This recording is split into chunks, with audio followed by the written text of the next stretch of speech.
Clashes between the Sudan Armed Forces and the rival paramilitary Rapid Support Forces have now spread to various parts of the country, and according to the UN, with neither side achieving victory or making any significant gains.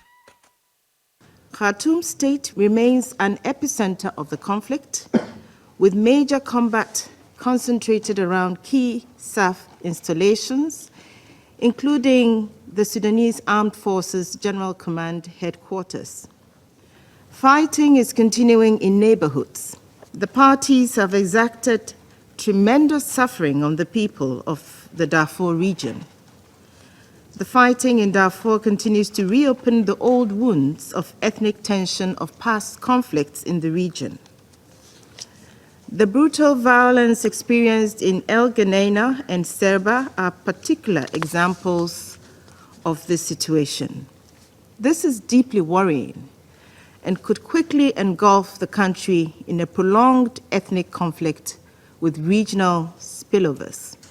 Nearly 4 months into this conflict, the UN warns of a humanitarian calamity that continues to grow, and the facts speak for themselves. More than 4 million people have fled their homes, 3.2 million internally displaced, and close to 900,000 who have crossed borders into Chad, Egypt, South Sudan and other countries. 80% of hospitals, 80% across the country, are not functioning, while 14 million children, half of all children in the country, need humanitarian support. All this as some 20 million people, or over 40% of the entire population, are facing high levels of acute food insecurity.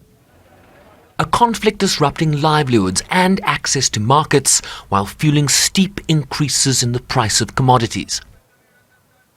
The indiscriminate and sometimes targeted attacks on civilians and civilian objects and infrastructure continue, particularly in Khartoum, Darfur, and North Kordofan, as the parties continue to disregard calls to protect civilians and uphold their international human rights and humanitarian law obligations. Sexual violence continues to be perpetrated on a large scale, while children continue to be killed or victimized or at risk of being recruited to fight. Thank you, With some member states raising the question of war crimes.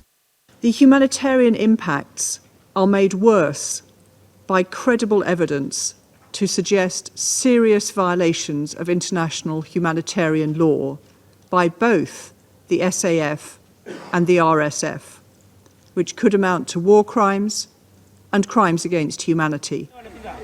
Humanitarian access key in a country with such deep layers of need.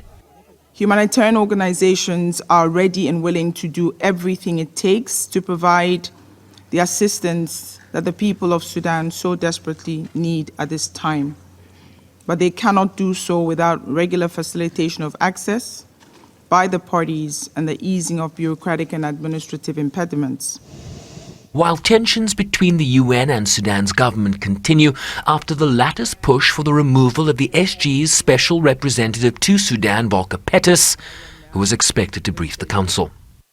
While we were grateful for the ASG's participation, we had expected SRSG Perthes to brief the council.